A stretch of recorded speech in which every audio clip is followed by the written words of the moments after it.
Diasco Foot, le miroir du football de la diaspora congolaise.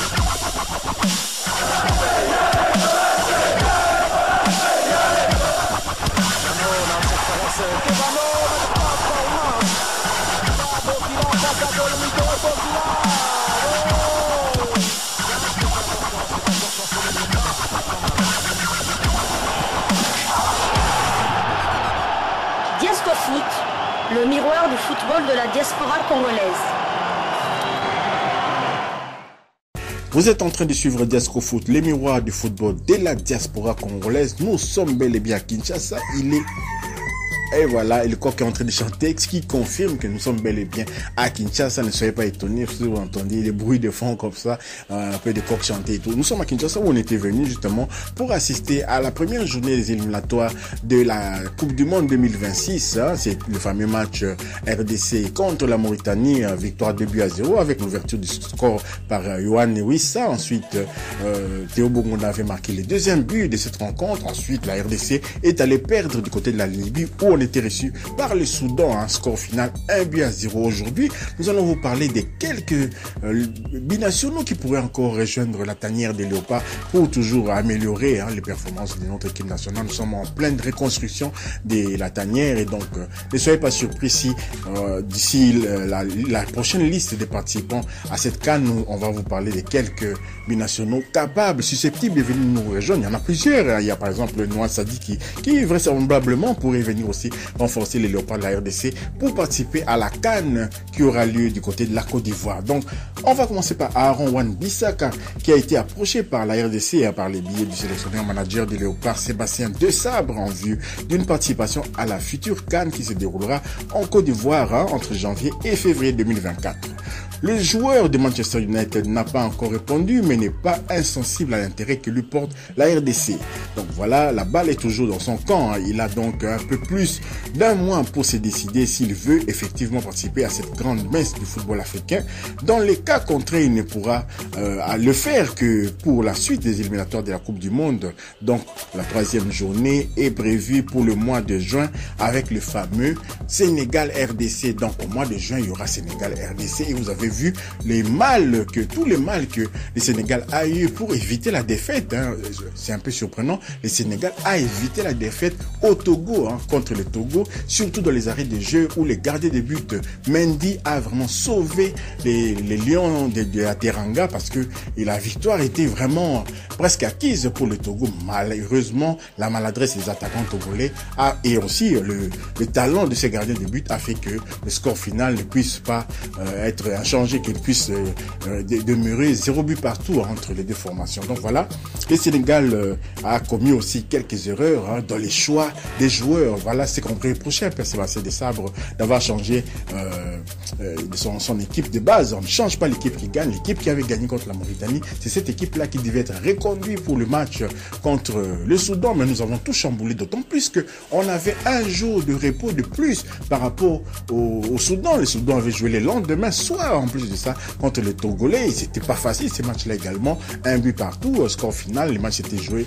également du côté de Benghazi. Et nous, on avait un jour de repos de plus. Je comprends pas comment Sébastien Desabre pouvait parler de manque de fraîcheur physique, par exemple, de Moutoussamy. C'est vraiment dommage parce que l'absence de Moutoussamy s'est fait sentir et on n'a pas su vraiment concrétiser les rares occasions, les rares opportunités que nous avions eues dans ces matchs-là. Donc voilà, là c'est Aaron Wan-Bissaka, la balle est dans son camp. Il attend toujours peut-être que les sélectionneurs anglais puissent faire appel à lui. On a déjà perdu Ezri Konsa. Donc là vraiment, on fait une croix là-dessus parce qu'il a été dernièrement convoqué par l'Angleterre. Donc et puis comme il a toujours été, il a toujours rêvé d'Angleterre. Donc on peut pas espérer vraiment qu'il puisse revenir encore à la RDC. Donc de ce côté-là, nous avons fait une croix sur Ezri Konsa, mais Aaron Wan-Bissaka peut encore jouer pour les Léopards de la RDC. Il peut encore jouer la CAN si c'est décidé très vite parce que bientôt, au mois de décembre, il y aura la liste de 23 ou bien 27 joueurs qui doivent déjà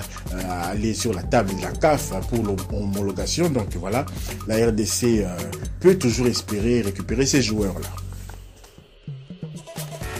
Un autre binational qui pourrait rejoindre la tanière des Léopards, il s'agit de Arnaud Kalimuendo, qui joue du côté du Stade Rennais. Il est par contre plus proche des Léopards de la RDC. Cela pourrait également dépendre de nos cartes disposées sur la table pour pouvoir les convaincre. C'est-à-dire un bon parcours à la CAN par exemple en Côte d'Ivoire, mais également lors des éliminatoires du Mondial 2026. Il faut noter que chez les Bleus et de Thierry Henry qui vont participer aux Jeux Olympiques 2024, Arnaud Kalimuendo fait office de cadre et de valeurs sûres. Donc c'est bien compréhensif qu'il rêve pour le moment à participer dans une telle compétition, les Jeux Olympiques, de surcroît à domicile. Donc avant d'opter pour la RDC, son pays d'origine, où il pourrait devenir une méga star comme Théo Bongonda, il faut donc donner le temps à Arnaud Kalimuendo qui puisse peut-être faire son deuil de l'équipe de France, mais d'abord en participant peut-être aux Jeux Olympiques 2024 et ensuite venir rejoindre le Léopard de la RDC. On a tout notre temps parce qu'il est encore jeune, il pourrait encore vraiment apporter beaucoup de choses dans la division offensive des Léopards de la RDC. Donc Arnaud Kalimuendo est beaucoup plus chaud. Dernièrement aussi il était à Kinshasa pour les vacances. Donc cela démontre quand même qu'il est encore attaché à la RDC. Il est vraiment attaché à la RDC et on doit continuer à espérer, on doit continuer à les motiver, on doit continuer que ceux qui sont proches du joueur continuent à lui parler en bien des Léopards et puis que les résultats aussi sur le terrain puissent suivre. Donc la balle est dans notre camp, toutes les cartes sur la table, c'est-à-dire un bon parcours dans les éliminatoires de la Coupe du Monde, un bon parcours à la CAN, une bonne participation à la CAN, un bon parcours et peut-être un titre, pourquoi pas champion d'Afrique. Et là on pourrait voir Arnaud Kalimuendo très vite venir rejoindre les Léopards de la RDC. Voilà donc tout ce qu'on pouvait dire pour ces joueurs Arnaud Kalimuendo. Terminons ce numéro de Diasco Foot par une information concernant les Léopards dames U20 qui, comme vous le savez, ont été éliminés après une victoire 3-2 à Kinshasa contre le Burundi. Et ensuite, ils sont allés perdre sur terrain neutre du côté de l'Ouganda. Ils ont perdu 1-0 contre les Burundaises.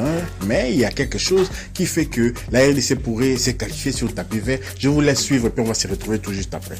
Éliminatoire de la Coupe du Monde féminine de moins de 20 ans, Colombie 2024, la FECOFA a introduit une plainte contre le Burundi. Victorieuse à Kinshasa 3-2 au match aller du 3e tour de qualification, la RDC avait été éliminée par le Burundi au match retour en perdant sur le score d'1-0. Et dans sa plainte, la FECOFA dénonce l'alignement par le Burundi au cours de leur confrontation d'une joueuse irrégulière dont l'âge ne correspond pas à cette catégorie et dont les documents ont été falsifiés. Il s'agit de la joueuse Keza Angélique, comme nouvelle identité, congolaise d'origine, de son vrai nom Saouli Moyoni Angélique. Elle a joué en RDC entre 2011 et 2012 au sein notamment du FCF Source de Bukavu. Ce qui est grave, c'est que déjà entre 2011 et 2012, elle évoluait dans la catégorie de moins de 20 ans et 11 ans après, elle n'a pas changé de catégorie. Selon son passeport congolais, elle est née à Bukavu le 1er août 1995.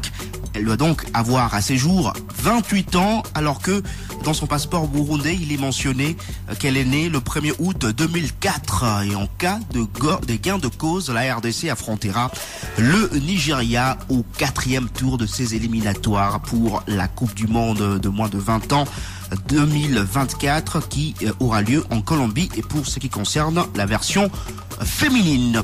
Voilà, vous avez suivi et ça vous rappelle l'affaire Gelorkang, Gabon RDC. Sauf que cette fois-ci, nous avons toutes les cartes en main pour avoir gain de cause. Nous avons des documents qui prouvent que cette fille a triché. Cette fille avait déjà participé à des compétitions avec la RDC. En plus de ça, dans des clubs de la RDC, elle était déjà U20 il y a quelques années et aujourd'hui, maintenant, elle a 28 ans si on fait bien les calculs. Donc normalement, la RDC devrait obtenir gain de cause, mais pour la suite, ça va pas être évident non plus parce que tomber sur les Nigérianes, vous savez que les Nigérianes dans les domaines, dans le football des jeunes, elles ont un peu de l'avance par rapport à nous, mais toutefois on ne peut pas laisser passer de telles choses. Il faut que nos joueuses comprennent, c'est tous les joueuses qui optent pour d'autres nationalités puissent comprendre qu'on ne triche pas comme ça, on ne blague pas comme ça avec les pays de cette manière-là. Si vous avez aimé ce numéro de Diasco Foot, merci de liker, merci de commenter, merci également de vous abonner pour ceux qui ne sont pas abonnés, d'activer la petite cloche de notification, elle vous permettra de ne pas manquer